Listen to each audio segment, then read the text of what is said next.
चलिए हम गन्ने को भी पढ़ लें, क्योंकि गन्ना भी क्या है, बहुत ही इंपॉर्टेंट है। अब हम आते हैं गन्ने की ओर। ये देखिए हमारा अगला फसल है गन्ना, जिसे हम इंग्लिश में कहते हैं शुगर केन। ओके, चलिए पहले एक बात मैं आप लोगों को बता देता हूं कि गन्ना भी उत्तर भारत में एक प्रमुख फसल है, बहुत ज्यादा इंपॉर्टेंट फसल है। क्यों? क्योंकि गन्ने से बड़े पैमाने पर चीनी का उत्पादन तो किया जाता है, लेकिन गन्ने के कुछ बाई प्रोडक्ट भी होते हैं, खांडसारी, गुड़, शक्कर, भूरा, ऐसे न जाने कितनी चीजें जो हैं आपको गन्ने से मिलती हैं। ठीक है, तो चलिए पहले गन्ने के बारे में अच्छे से समझते हैं।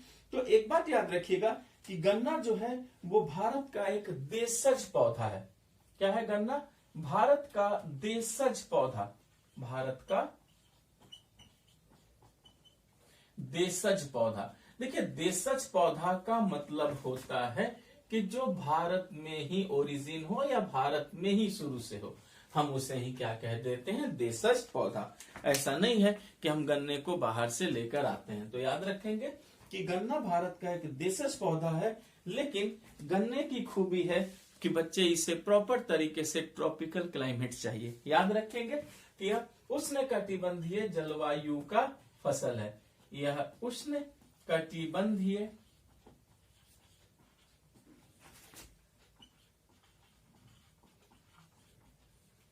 ये जलवायु की फसल है। इसका मतलब हो गया कि इसे पूरे तरीके से ट्रॉपिकल क्लाइमेट चाहिए। और मैंने आपको पहले ही कहा है कि ट्रॉपिकल क्लाइमेट में आर्द्रता भी उच्च होती है। ओके, और आर्द्रता उच्च होने के साथ साथ उच्च तापमान, उच्च टेम्परेचर भी होता है। तो आप इस बात को नहीं भूलिएगा। मैं आपको फिर से बता देता हूं कि गन्ना शुगर केन भारत का एक देशज पौधा है। इसे उष्णकटिबंधीय जलवायु ट्रॉपिकल क्लाइमेट चाहिए, और ट्रॉपिकल क्लाइमेट की खूबी है कि जहां ह्यूमिडिटी भी अधिक होती है और जहां तापमान भी क्या होता है, अधिक होता है।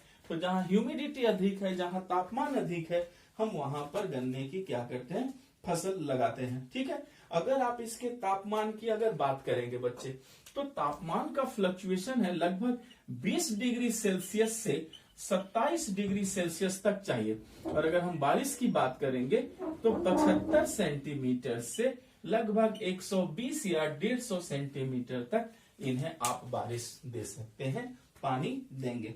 ये बात आपको समझ में आ चुकी है।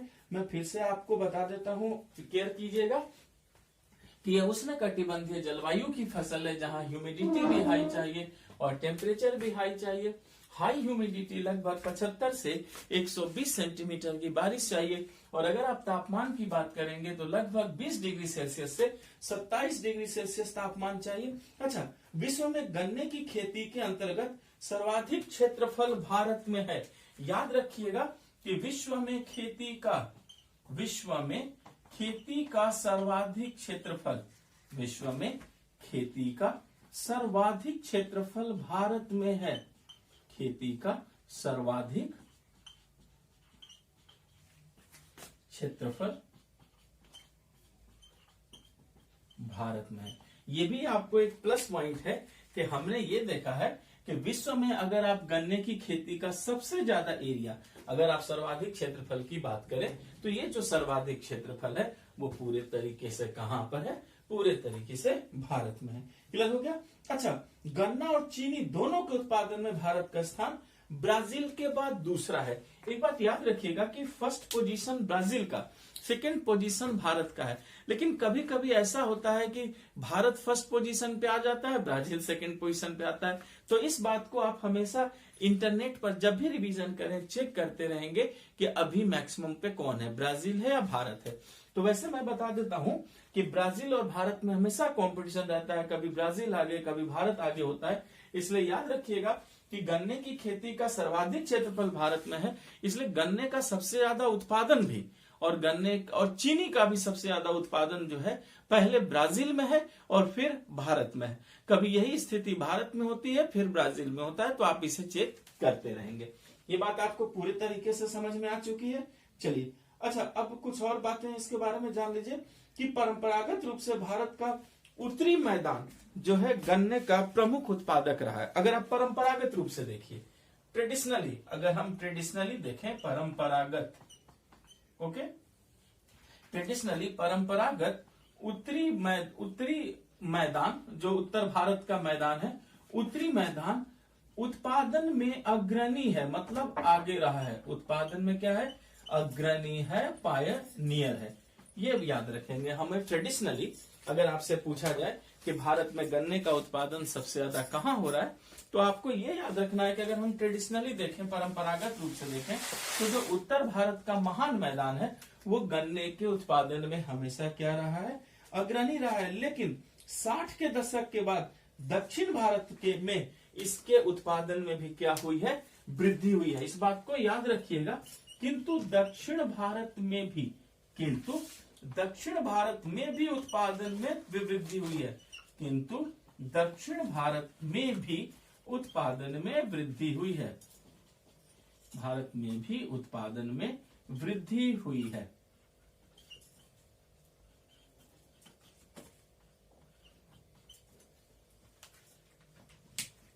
क्लियर है? किंतु अगर हम देखेंगे कि दक्षिण भारत में भी उत्पादन में क्या हुई है? बहुत तेजी से वृद्धि हुई है। ठीक है। और क्यों? उपयुक्त जलवायु के कारण दक्षिण भारत में गन्ने की प्रति हेक्टेयर उपज उत्तर भारत की तुलना में अधिक है। ये एक बहुत इंपॉर्टेंट बात है बच्चे, याद रखेंगे कि पर हेक्टेयर अगर आप प्रोडक्शन की बात करेंगे, भूलिएगा नहीं बच्चे, मैंने आपको क्या बताया है कि अगर आप प्रति हेक्टेयर उत्पादन की अगर आप बात करें, क्लियर है, per hectare production, per hectare उत्पादन दक्षिण भारत में अधिक है। दक्षिण भारत में अधिक है। क्लियर है? ये किसके कारण हुआ है? तो ये जलवायु के कारण है। क्यों? क्योंकि यहाँ तापमान और आर्द्रता दोनों ज्यादा है। भूलिएगा नहीं बच्चे कि पर हेक्टेयर अगर हम प्रोडक्शन की बात करेंगे तो दक्षिण भारत में अधिक है। और ऐसा क्यों हुआ है? तो ऐसा हुआ है जलवायु के कारण। क्यों? क्योंकि दक्षिण भारत इक्वेटर, विषुवत रेखा के करीब है, तीन तरफ से गर्म समुद्र से घिरा है, कर्क रेखा के ये नीचे आता है। इन सब स्थिति के कारण यहाँ पर टेम्परेचर भी ज्यादा है, प्लस सागर से घिरे होने के कारण वर्षा और ह्यूमिडिटी, मॉइस्चर की मात्रा भी क्या है? ज्यादा है। और गन्ने में को मिठास के लिए गन्ने में जो रस होता है, फ्रक्टोज होता है, उसकी मात्रा टेम्परेचर और ह्यूमिडिटी के कारण बढ़ जाती है। तो याद रखेंगे कि उत्तर भारत के गन्ने में रस कम होता है, लेकिन दक्षिण भारत के गन्ने में अगर आप देखेंगे तो रस, मिठास, उसकी मोटाई और लंबाई सब कुछ अधिक होती है। ऐसा सिर्फ क्लाइमेट के कारण होता है, क्योंकि दक्षिण भारत की जलवायु कॉम्परेटिवली, तुलनात्मक रूप से नॉर्थ इंडिया से ज्यादा गर्म है और ज्यादा आर्द्रता वाली है। ये बात आपको समझ में आ चुकी है, तो इस बात को नहीं भूलिएगा, ये बहुत ही क्या है? इंपॉर्टेंट बात है। अच्छा, दक्षिण के गन्ने में शर्करा की मात्रा भी अधिक होती है। याद रखिएगा, जलवायु के कारण है। और एक चीज और मैं बता देता हूं कि शर्करा की मात्रा भी अधिक होती है। शर्करा की मात्रा भी अधिक होती है, भी अधिक है। और ये सब किसके कारण है? तापमान के कारण। लेकिन अगर आप उत्तर भारत की तुलना करें तो आप जानते हैं कि उत्तर भारत में शुष्क काल भी आता है।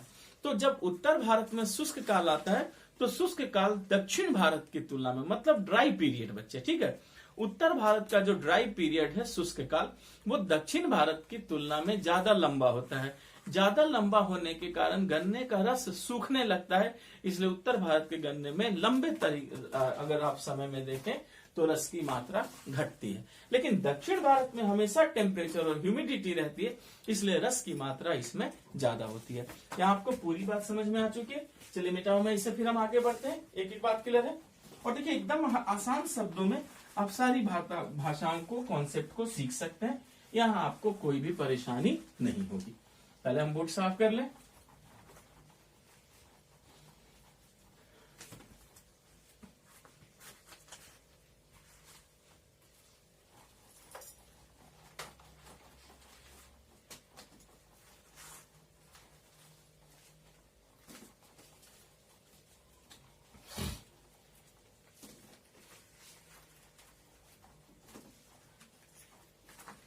ओके, यहां तक आपको पूरी बात समझ में आ चुकी है। चलिए अब जैसा मैंने आपको बता दिया है कि उत्तर भारत में, ठीक है बच्चे, याद रखिएगा कि उत्तर भारत में शुष्क काल, ड्राई पीरियड की लंबाई अधिक होने के कारण रस सूखने लगता है, लेकिन दक्षिण भारत में ऐसी कोई बात नहीं होती। यहाँ आपके पूरे कॉन्सेप्ट क्लियर हो चुके हैं। चलिए अब एक बात मैं आपको फिर बता देता हूँ बच्चे कि दक्षिण भारत में आर्द्र समुद्री जलवायु है, ह्यूमिड ओशियानिक क्लाइमेट है। समुद्र के कारण गन्ने के रस की मात्रा लंबे समय तक बनी रहती है, वहां सूखना नहीं होता। क्लियर। चलिए नेक्स्ट फिर समझते हैं हम कि भारत में जो गन्ना उत्पादित होता है उसका 40% जो है गुड़ बनाने में और 60% चीनी में यूज होता है। याद रखेंगे कि अगर आप भारत में देखेंगे तो 40% गन्ना और 60% गन्ना, तो 40% गन्ने से हम क्या बनाते हैं, गुड़ बनाते हैं, और बाकी के 60% गन्ने से ही हम क्या बना लेते हैं, चीनी बनाते हैं। क्लियर हो चुका। अच्छा एक बात और याद रखिएगा कि सिंचाई का सर्वाधिक प्रयोग गन्ने में ही होता है अन्य फसलों की तुलना में। क्लियर है, क्योंकि इन्हें ह्यूमिडिटी चाहिए, तो सिंचाई का सर्वाधिक प्रयोग इसी फसल में होता है। सिंचाई का सर्वाधिक प्रयोग अन्य फसलों की तुलना में अगर आप केयर करेंगे तो गन्ने की फसल में सिंचाई का सर्वाधिक उपयोग होता है। ऐसा क्यों होता है? क्योंकि अगर हम इसमें आर्द्रता बनाए रखेंगे तो रस की मात्रा बनी रहेगी, सूखने का चांस कम होता है। तो ये सारे इंपॉर्टेंट बातें हैं जो आपको याद रखना है। और भारत का लगभग 92.5% गन्ना जो है वो सिंचित क्षेत्र में, याद रखिएगा कि भारत का लगभग 92% गन्ना जो है सिंचित प्रदेश में ही है। लगभग 92% गन्ना, अगर आप शुगर केन की बात करें तो वो सिंचित प्रदेश में ही है, यानी कि सिंचाई की जाती है ताकि गन्ने से चीनी की मात्रा हो। तो हम कह सकते हैं कि गन्ना, शुगर केन एक तरह का कैश क्रॉप्स भी है, एक तरह का औद्योगिक फसल है। कैश क्रॉप है, नकद फसल है, औद्योगिक फसल इंडस्ट्रियल क्रॉप। और मैंने आपको बताया था कि ये जो है गन्ना, शुगर केन आपको प्लांटेशन क्रॉपिंग, रोपण कृषि में भी आता है। क्यों? क्योंकि इससे को भी हम सालों भर उपजाते हैं इकोनॉमिक यूज के लिए। ये सब मैंने आपको पढ़ा दिया है। चलिए ये बात आपको भी समझ में आ चुकी है। अब जरा गन्ने के उत्पादन की बात किया जाए और देखा जाए कि उत्पादन में कौन जो है इनमें बड़े लंबे स्थान रखते हैं, बड़े की स्थिति है। ठीक है, चलिए पहले हम उत्पादन की बात कर लेते हैं।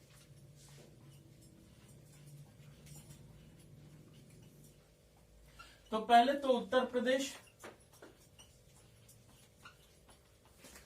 महाराष्ट्र, इन सब में गन्ने का उत्पादन बड़े बड़े पैमाने पर है।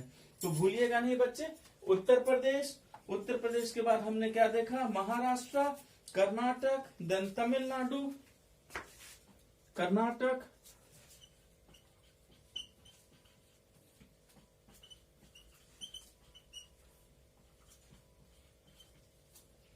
तमिलनाडु एटसेट्रा। क्लियर है। चलिए ये तो उत्पादन की बात हमने की, यानी कि हमने किसकी बात की, प्रोडक्शन की बात की। अब जरा उत्पादकता, प्रोडक्टिविटी की भी बात कर दें। उत्पादकता, और मैंने आपको बता दिया है उत्पादकता प्रोडक्टिविटी क्या होती है। ओके, चलिए अगर आप इसके उत्पादकता की बात करें, प्रोडक्टिविटी की अगर आप बात करेंगे तो याद रखेंगे कि तमिलनाडु, महाराष्ट्र जबरदस्त आते हैं इसमें। तमिलनाडु,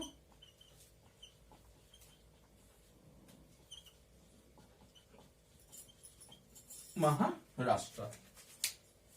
क्लियर है। तो याद रखेंगे उत्पादन में और उत्पादकता। उत्पादन में हमने देख लिया उत्तर प्रदेश, महाराष्ट्र, कर्नाटक, तमिलनाडु। और उत्पादकता की बात करें, तमिलनाडु और महाराष्ट्र की बात। ठीक है। और देखिए आप उद्योग धंधों में पढ़ेंगे कि चीनी मिल सबसे ज्यादा जो है उत्तर भारत में ही है। ये पॉपुलेशन के भी कारण है, क्योंकि उत्तर भारत की पॉपुलेशन बहुत अधिक है और पॉपुलेशन ही गन शुगर की डिमांड करेगी। चलिए ये बात आपको समझ में आ गई। अच्छा, गन्ना अनुसंधान केंद्र कहाँ है, थोड़ा हम इसकी बात कर ले। तो याद रखिएगा बच्चे कि भारत में गन्ना रिसर्च सेंटर यानी कि गन्ना अनुसंधान केंद्र, ये आपको तमिलनाडु के कोयम्बटूर में है।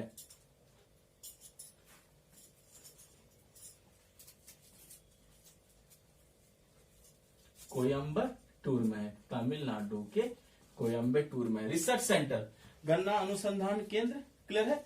अच्छा, और Indian institute of sugar technology Kanpur में है। Indian institute of sugar technology ये कहां पर है?